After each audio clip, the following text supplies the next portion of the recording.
t'entraînes dur, tu manges bien, t'es régulier, mais t'as toujours pas le physique que tu veux. Alors écoute bien parce que le problème, c'est pas ta génétique, c'est ce que t'es en train de faire. Ou plutôt ce que tu fais pas.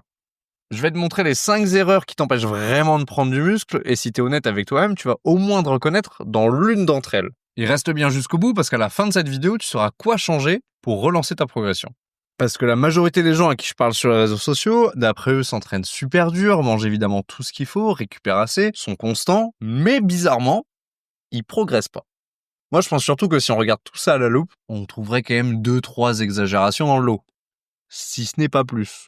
Et la vérité, si tes performances n'augmentent pas à la salle de sport et que tu ne constates pas de gain musculaire, c'est pas à cause de ton métabolisme, c'est pas ta génétique, mais bien probablement à cause de l'un des points qu'on va voir dans cette vidéo. Le premier point, c'est qu'évidemment, tu ne t'entraînes sûrement pas assez dur. Tu soulèves des poids, ok, c'est très bien, mais est-ce que tu vas vraiment chercher l'échec musculaire? Parce que oui, c'est les dernières répétitions, celles qui sont les plus difficiles, celles qui sont le plus inconfortables à faire, mais en tout cas, c'est celles qui vont t'amener les résultats. Ou est-ce que tu t'arrêtes dès que ça commence à devenir un petit peu inconfortable, ou tu commences à sentir un petit peu ton muscle brûler et tu te dis, c'est bon, je m'arrête là. Ce que tu dois comprendre ici, c'est que ton muscle, il va se créer en mettant de l'intensité sur tes efforts. Si ton corps n'a pas de raison de changer, il va pas s'adapter à un effort qui n'existe pas. Et peu importe ton point de départ, ton corps va être apte à combattre un certain stress. Si tu vas pas au-delà de ce qu'il est capable de faire, il va pas s'adapter, tu ne vas pas progresser. Par contre, si le stress que tu amènes à tes muscles augmente au fur et à mesure de tes séances, là d'accord, tu vas pouvoir progresser. Et oui, s'entraîner à l'échec musculaire, c'est pas une option en musculation. En tout cas, si tu veux développer un vrai physique, si tu veux un physique dans la moyenne, c'est-à-dire pas très haut, reste comme t'es, il n'y a pas de souci. Deuxième point, tu n'as pas de progression.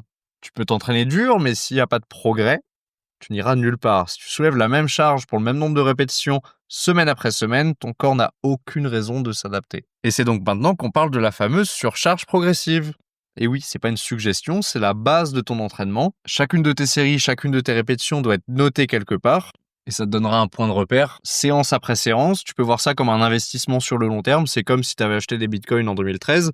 Tu seras refait. Le but évidemment en faisant tout ça, c'est de voir une tendance à la hausse, que ce soit sur tes répétitions et sur tes charges. Troisième point maintenant, tu ne manges pas assez. Parce que les skinny qui me disent qu'ils mangent beaucoup mais qui n'ont pas de suivi de ce qu'ils font, c'est pas précis donc ça n'a vraiment aucune valeur. Parce que oui, quand on est naturel, c'est plus facile de construire du muscle quand on est en excédent calorique. Crois-moi bien que ça va pas être 50 calories au-dessus de ta maintenance. Va falloir augmenter un petit peu tout ça et commencer vraiment à t'intéresser à ce que tu manges et à peser pour pouvoir calculer tout ça. Parce que si on ne contrôle pas, il n'y a pas d'évolution. Allez, pour t'aider à visualiser tout ça, je t'offre une métaphore, c'est cadeau. Imagine qu'un entraînement, c'est comme une tornade qui détruit une maison, l'équipe de construction, elle est là, elle est prête à tout reconstruire, mais les matériaux n'arrivent jamais. Ces matériaux-là, c'est la nourriture. Sans elle, il n'y a pas de reconstruction possible. Si tu veux donc optimiser ta croissance musculaire et tes progrès à la salle, essaye de viser entre 300 et 500 calories de surplus par jour, c'est-à-dire 500 calories au-dessus de ta maintenance. Si, admettons, elle est à 2500, essaye de monter à 2800, 3000 calories par jour. Et ce surplus, on va pas le tenir 3 semaines, mais par contre, on va peut-être le tenir 3 mois, 6 mois, 1 an peut-être, avant de changer quelque chose. Et là, tu verras vraiment tes résultats exploser. Quatrième point, ta récupération est mise un peu de côté.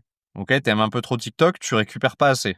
Et oui, sans sommeil de qualité, n'espère pas prendre du muscle. Tu peux donner tout à la salle, mais si tu dors uniquement 4 heures par nuit, ton cortisol il est au max, tu vis dans le stress pas possible. En plus de pas dormir, tu compenses tout ça par une augmentation de la caféine. Alors t'as un abonnement à la Monster et avec ton café. Et en plus de ça, vu que c'est pas assez, tu te dis tiens, c'est un jour de repos, est-ce que j'irai pas quand même faire une séance? Du coup, tu sautes ton jour de repos, donc encore moins de récupération. Allez, on termine avec celui-là. 5e point, tu n'es pas constant. Tu manques un petit peu de régularité à la salle. Autant faire trop de séances, c'est pas productif, mais ne pas en faire, bon, t'as bien compris que c'était pas très intelligent non plus.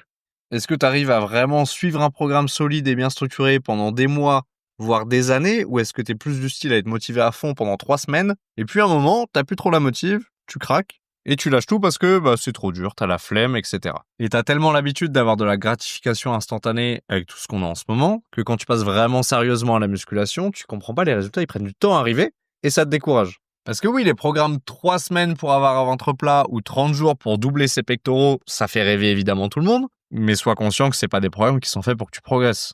C'est juste pour te vendre quelque chose avant l'été. Allez, je te refais une métaphore, c'est cadeau. Imagine on plante une graine, tu te doutes bien qu'au bout des 2 premières semaines, il va pas se passer grand chose. Par contre, si on fait bien les choses là, qu'on continue de les faire encore et encore, au fur et à mesure des mois, des années, on va se retrouver avec un arbre. T'as compris le parallèle, avec ton corps évidemment, c'est pareil. Donc si tu ne progresses pas, c'est pas un mystère, c'est pas l'univers qui s'acharne contre toi. Hein, t'as pas hérité de la pire génétique du monde normalement. C'est pas non plus parce que t'as pas le dernier complément à la mode, c'est pas parce que t'as pas découvert le hack secret ou l'astuce magique qui va te débloquer quelque chose. C'est bien l'un des 5 points qu'on a vus précédemment. Et si t'es 100% honnête avec toi-même, tu verras exactement ce que tu négliges et ce qui sabote tes progrès.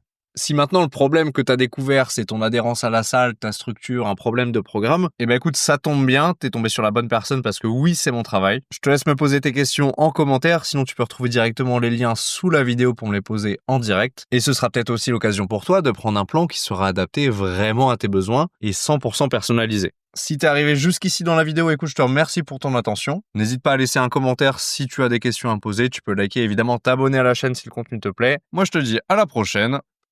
C'est ciao.